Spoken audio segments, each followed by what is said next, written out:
Digimon Digital Monsters. Digimon Adventure 2020 premiered the other day, and I want to talk about it. As a longtime Digimon fan, I'm excited by the potential prospects of a new start for the franchise. That being said, I will talk about spoilers for the original Digimon Adventure series, and obviously this current episode, as well as the preview for the next one. The start to the episode confirms that the story takes place in the year 2020 instead of 1999, and talks about the major influence of the net in modern society. Digimon are described as an unknown life form which live inside the net. The focus of the internet is interesting because, as longtime viewers of the Digimon series will know, the internet and the digital world are two very different things.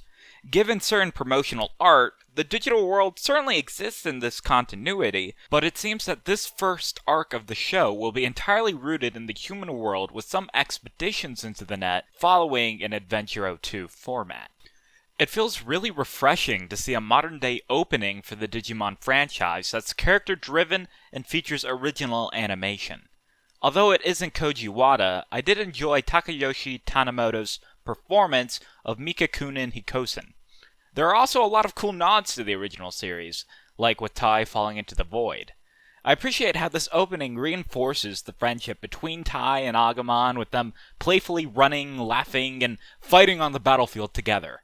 My favorite clip from that opening is when Greymon is on the verge of fully digivolving into Metal Greymon. I mean, look at that. That's just so fucking cool. We also see some good action with the other 5 children and their champion-level partners. TK, Patamon, and even Kari and Gatomon are briefly shown, hinting towards what's to come. Now, I have no idea if the showrunners of the original Digimon Adventure had planned Cress, Mega-level Digimon, and Kari from the very beginning of the series, but this opening clearly indicates that this reboot has clear intentions with all these plot devices. But I am slightly concerned about how the series will handle the progression of power. Right away in the opening, and even the preview for the next episode, we are already seeing Digimon that we should be nowhere near close to interacting with. It seems strange to me how we don't even see a fully formed Metal Greymon, but have full silhouettes of a War Greymon and a very clear image of an Omegamon.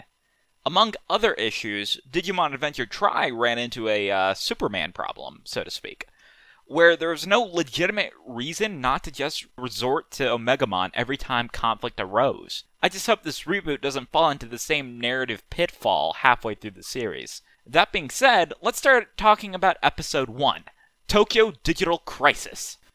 Cue an image of a giant digi-egg in the middle of cyberspace, and a lone pink blob bouncing towards it. Suddenly, the obsidian egg ruptures, releasing countless of these small green and purple Digimon. They remind me of a Kuramon, with a little bit of Argomon seasoning. Now we flash to Tai packing for camp in his room. His mom and Kari are traveling to some sort of lesson using the metro. We're immediately introduced to my boy, Mr. Bill Gates himself, Izzy, as he introduces himself to Tai since they'll be in the same camp group. While ages were left a bit ambiguous in the original Adventure series, we get confirmation here that Tai is in 5th grade and Izzy in 4th. While Izzy still proves to be a child prodigy, it seems that he's a lot more anxious and reserved in this reboot as he hesitates to join Tai in the apartment. A potential big character change in this reboot is that Mimi may come from big money. Izzy's smart tablet is a Tachikawa brand device.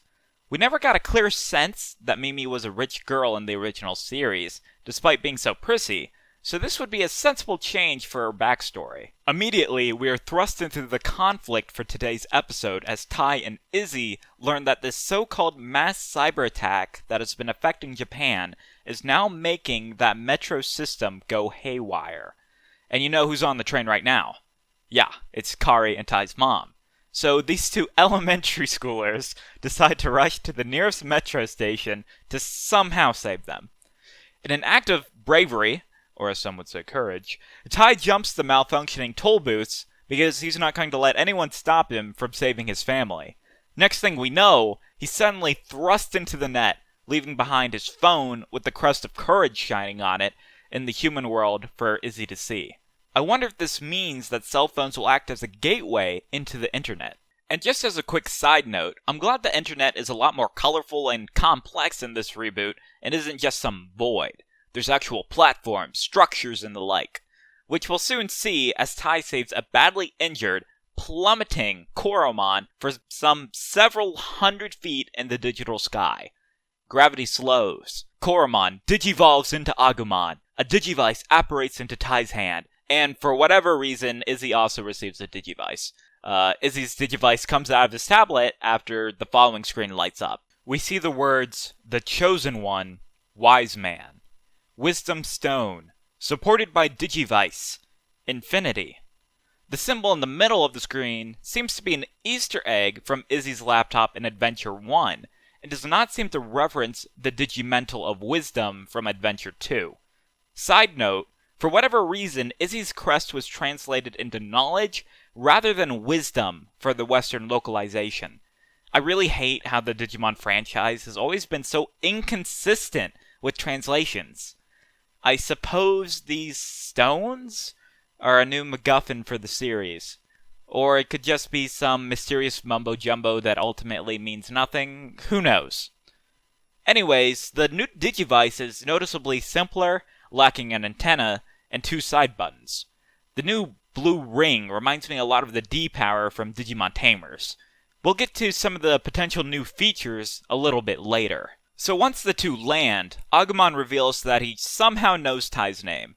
Before Tai can get any sort of explanation for what's going on, they are assailed by a group of those virus Digimon. Agumon goes absolutely beast mode, showing that he is a lot more athletic and dexterous, partly due to improvements in modern animation and budget, than the Agumon from the original series. He also fires off numerous pepper rats / baby flames in rapid succession, which is a stark contrast from the early days where he would tire out very quickly after 2 or 3. And only in mere moments of receiving his Digivice, Izzy has already figured out how to monitor and talk to Tai while he's in the net. I just freaking love Izzy. He carries the team hard. Honestly, I just might have to make a video dedicated towards Chad Izzy. Although, let's not get distracted from the fact that Tai puts on the gloves and starts beating the fucking shit out of these guys alongside Agumon. After that skirmish is over, Izzy shows off another feature of the Digivice, which is the ability to project yourself via hologram.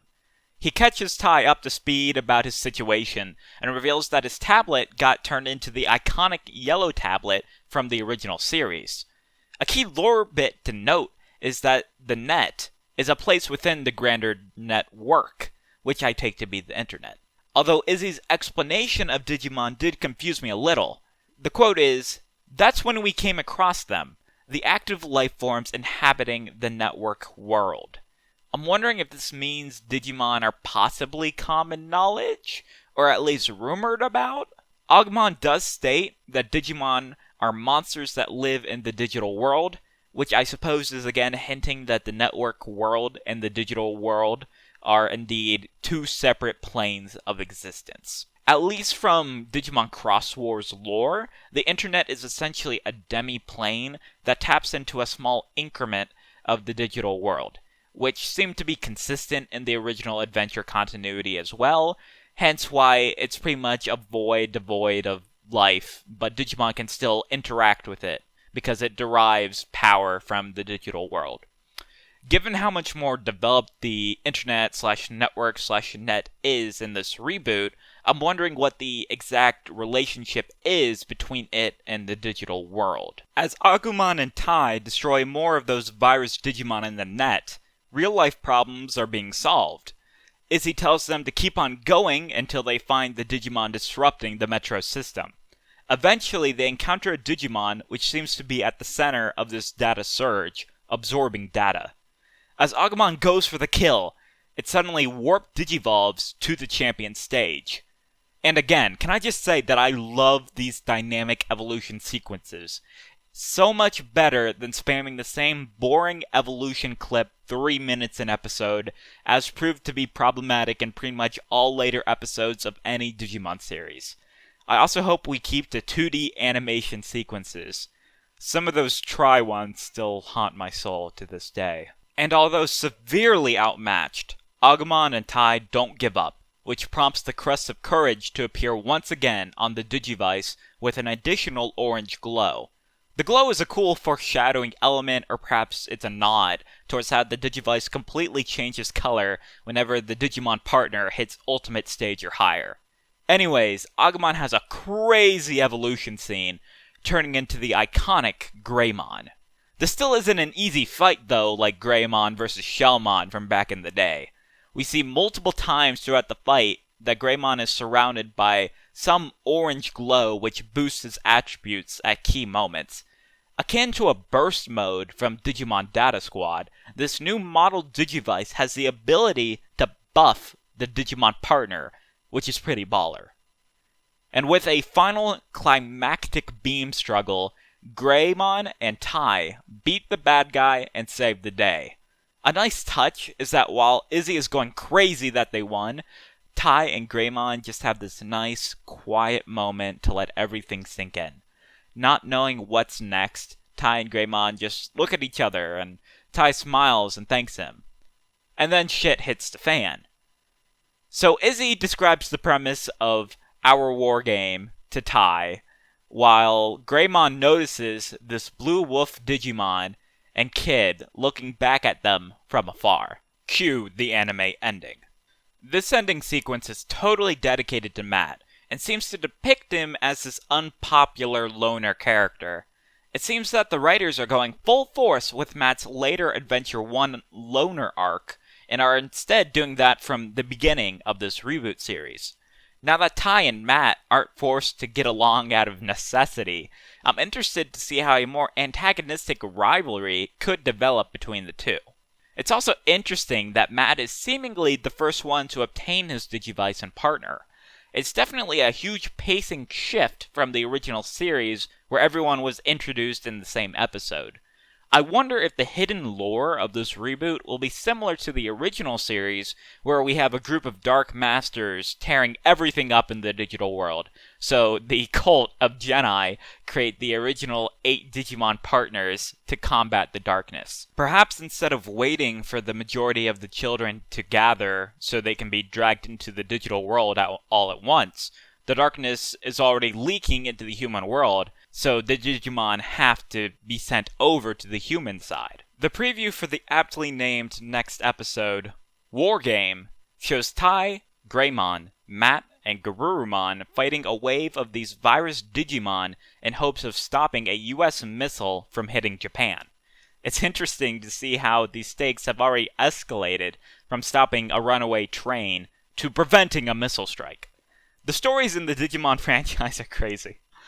The very last image of the preview is a close-up of a new Digimon, which looks like it could be Chrysalimon, if not for the green bits. It's likely the ultimate form of those blob Digimon. Again, this worries me that we may see an escalation of power far too early on in the series' run. All in all, though, I'm very pleased with this first episode, and I hope the animation budget can keep up with all these fight scenes. I'll likely be back sometime after the next episode drops to give my thoughts again, since I'm very excited at the new potential future of the franchise. Thanks for watching.